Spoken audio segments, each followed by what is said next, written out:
Good morning, everybody, and a happy Saturday morning. I hope you guys are going to have a fabulous July 4th. I can't say for sure if I'm going to put something out on Monday. I might be celebrating for the day, but we'll see how it all goes. All right, there's a lot to cover in here, including your comments. So let's just jump in and get busy, shall we? Let's go. We're going to start off with some of your comments about Christopher Boozy because you guys are absolutely freaking hilarious. I love your comments. There were so many of them. I couldn't use them all, but they're fabulous. Second of all, you guys keep saying Harry and Meghan don't have a private jet. Here you go. This article came out years ago showing they have a 12-seater luxury Cessna. They did use other friends' private jets, and they like to hop on jets that other people are using and catch a lift. But they do apparently have their own private plane and have had one for years, according to this article. So that's where I was getting my information from. So all you people who said I didn't know what I was talking about, I only report what's in mainstream media, okay? And that's what was in mainstream media. We're going to start off with Princess Anne, who went to Columba 1400 at the Palace of Holyrood. They were reflecting and celebrating on a major milestone of 25 years of work alongside young people and key adults.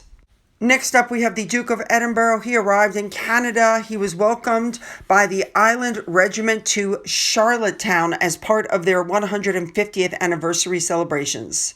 Let's go back now to Princess Anne. On behalf of King Charles, she held her 8th investiture at Buckingham Palace. The 18th investiture so far this year. William has done it 5 times, Charles 5 times, and all the others done by Princess Anne.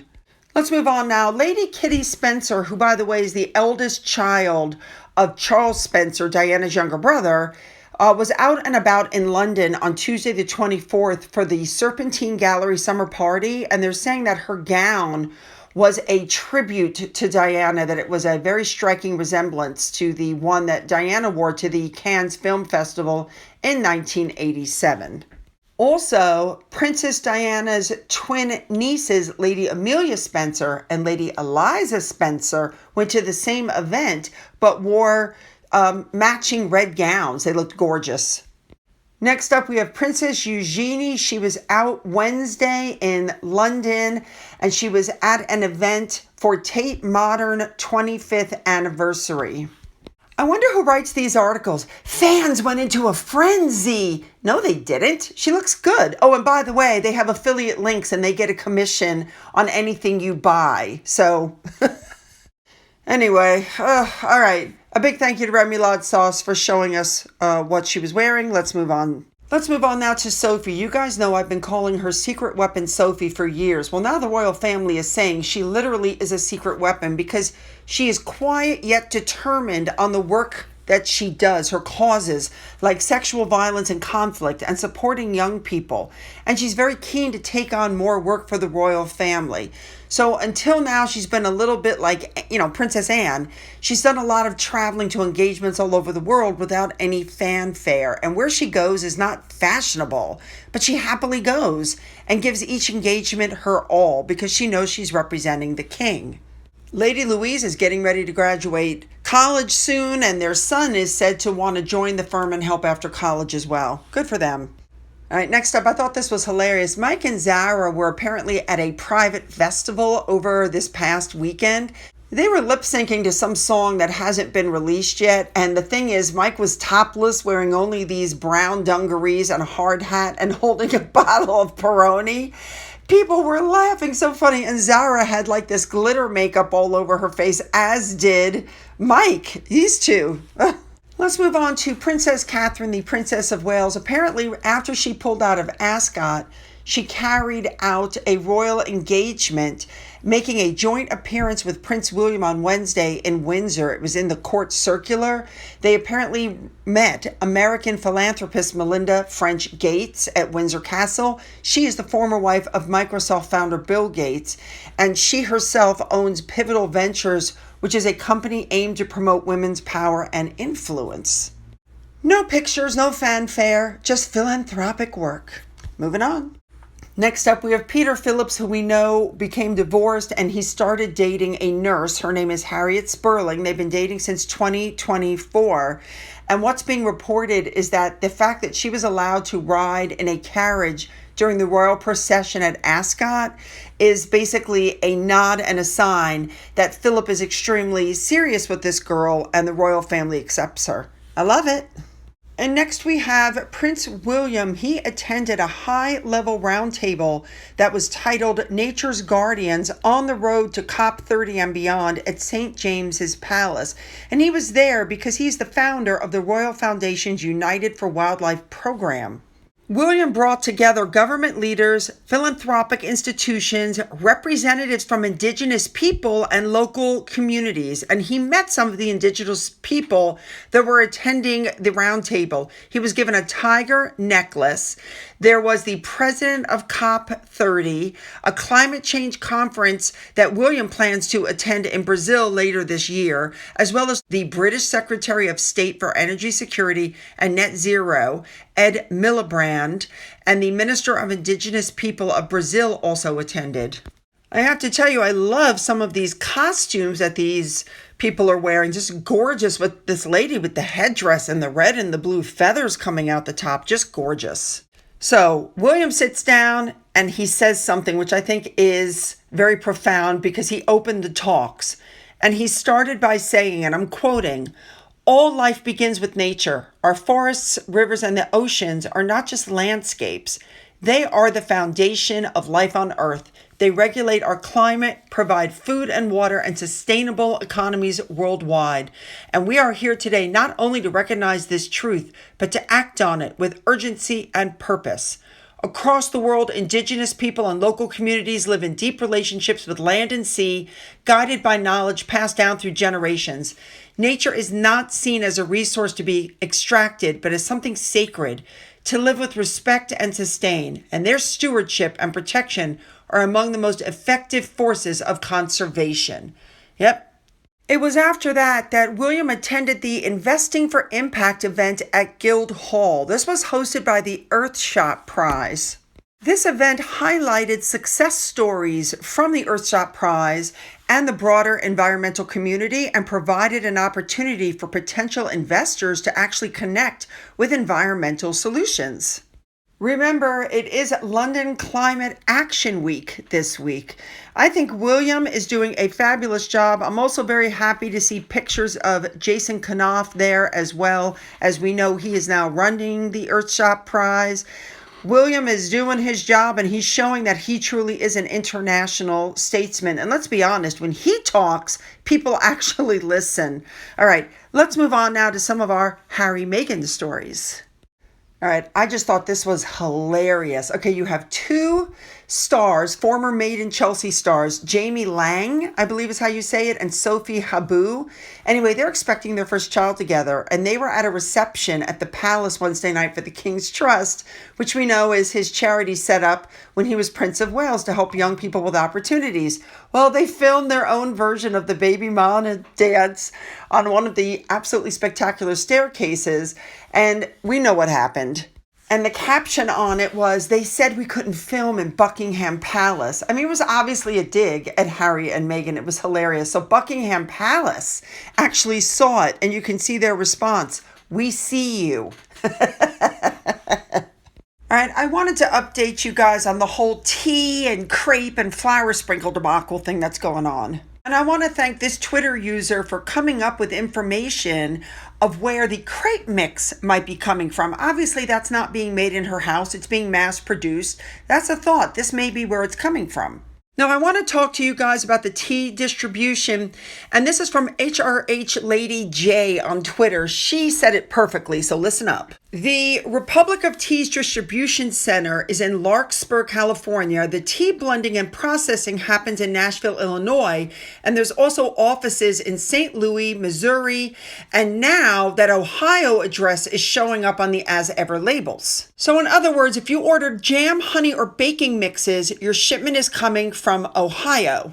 And if you ordered tea or flour sprinkles, they come from California or Illinois, because we now know that Republic of Tea is white labeling those items for As Ever. I find it absolutely shocking. This is what I find interesting, that we now know that Meghan is outsourcing the products from an established brand. She simply repackages them and she's reselling them at a marked up price, okay?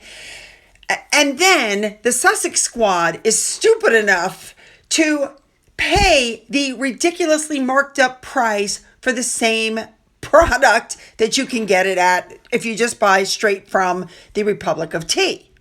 I've told you before that Republic of Tea works with Netflix. They make teas for Bridgerton. They make teas for Downtown Abbey. They're all in bed together. And Meghan has done celebrity price gouging. She's lining her pocket with somebody else's product. Now, with that being said, let me just tell you that I put this picture up the other day, and there was a little bit of a kerfuffle, I want to say, on Twitter, because people were saying that this, where it clearly shows that they're being fulfilled by the Republic of Tea, was fake. However, thank goodness somebody had the Wayback Machine. This actually was proven to be true. It was on their website back in April. They took it down.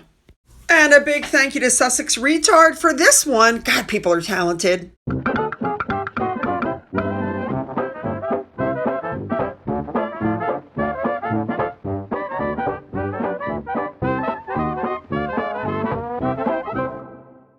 Now, one other thing that came out recently was, as you can see, Meghan's like, I'm in my chapter of joy. How do you celebrate your chapter of joy? Tag us. Let me tell you, you got to be careful, because remember, on their Archwell site, they were asking for ideas for their production side, for Netflix and stuff, and they get to keep your ideas and you get nothing. So be careful before you respond to her. All right, this next one just really got me. Remember, King Charles isn't speaking to Harry. William won't speak to Harry. They're probably going to lose their titles. The HRHs are definitely going. The children are never going to be able to work for the royal family. And so now Harry, they're saying, is feeling, quote, regretful over the role he played in the ongoing rift, and says he wishes he'd done things differently. Gee, you think? These are the kind of articles they're putting out now to try to backtrack. They're saying Harry is such a sensitive soul, and he's always worn his heart on his sleeve. So while he won't admit it, he's full of regrets. Harry and Meghan make it sound like they've only done one thing wrong. Let me remind you what's happened in the last 5 years. There was the Tell All ITV documentary, the Finding Freedom book. He spoke with James Corden. He spoke with Dax Shepard. He did the Me You Can't See documentary, the Tell All with Oprah. He and Meghan did the Cut interview, Variety interview, the Netflix docuseries. Then he did a 60 Minutes interview, a Tell All with Tom Bradby, a Tell All with Michael Strahan, a Tell All with People magazine, a Tell All with Brian Gordon from The Telegraph. We have The Spare. It's not like he just said one thing. He said a lot. Now you got to suffer the consequences. And let's not forget, every podcast that Meghan has done on her own or been on somebody else's, she's taken a swipe at the royal family as well. The real problem is Harry has no self-esteem. He never really has. He has always seen himself as the spare. Don't forget what he wrote. He said, and I'm quoting, I was the shadow, the support, the plan B. I was brought into this world in case something happened to Willie. I was summoned to provide backup, distraction, diversion, and if necessary, a spare part, a kidney perhaps, blood transfusion, a speck of bone marrow, which of course we all know this is untrue, but this is how Harry sees it. He's allowed it to dominate his life to the extent that he made a career out of it. He is choosing to be a victim and wreak vengeance on all the slights he thinks he suffered on his family, on the press, in the court. Being the spare has given Harry the greater license to act as he's wanted, but he's never seen it that way. So now he's acted the way he's acted. He said horrible things about his brother and his family. He's given interview after interview after interview, and now nobody wants him back anymore. It's a little late to, realize that you might have made a mistake. Now, of course, people are saying, oh, Harry, you can fix this. William will take you back. All you have to do is issue an apology. I beg to differ. I don't think issuing an apology after all that you can't undo what's been said, what's been written, what's in books that will stand for all time. And The reason that he's really wanting to fix things is because Harry now realizes his children are going to lose their titles and they're not going to get to work for the royal family. But why should they? Remember, Harry and Meghan said they barely escaped with their lives. Why would he want his children to go back there? Now, if you guys want to know why Harry might think he's the spare, maybe it's because on Diana's birthday, Prince William is going to be paying tribute to his mother by visiting a homeless shelter, while Harry is sitting back because his wife is launching a bottle of wine, which, by the way, is completely tone deaf, because let's not forget that Diana died because she was in a car with a drunk driver and no seatbelt. And reports have come out that Harry has asked her not to do that, but she's doing it anyway. In an attempt to force a reconciliation with his family, Harry has given his family invitations 2 years in advance, because let's face it, Invictus isn't happening until July of 2027. So he's put it out in the public realm that he's inviting them to Invictus, and doing it 2 years in advance means they have time to fit it into their schedules, even though he knows it's going to clash with Queen Camilla's birthday. Now, he's done this, in my opinion, intentionally. He knows it's going to be Queen Camilla's birthday. He could have chosen another week. Instead, I think he doesn't really want them there. I think he's doing this so that he can play victim some more. Because if the king and William don't attend, it makes them look petty, supposedly. Here's what I think should happen. I think they should send Andrew. There you go. You have a member of the royal family there. Or maybe send Anne. Or maybe send Edward. But as far as William and the king, no, it's not going to happen. Oh, I want your comments. Make them good. Don't forget to hit the like and the subscribe button, and go down into the description box where you'll find the links to my Twitter, Gettr, Rumble, email, my link to my second channel, a link to my father's book, which is still up for sale on Amazon, and a link to my Amazon wish list, as well as a physical address. For those of you who've donated to my coffee fund, thank you so much. And as always, you guys, have a great day.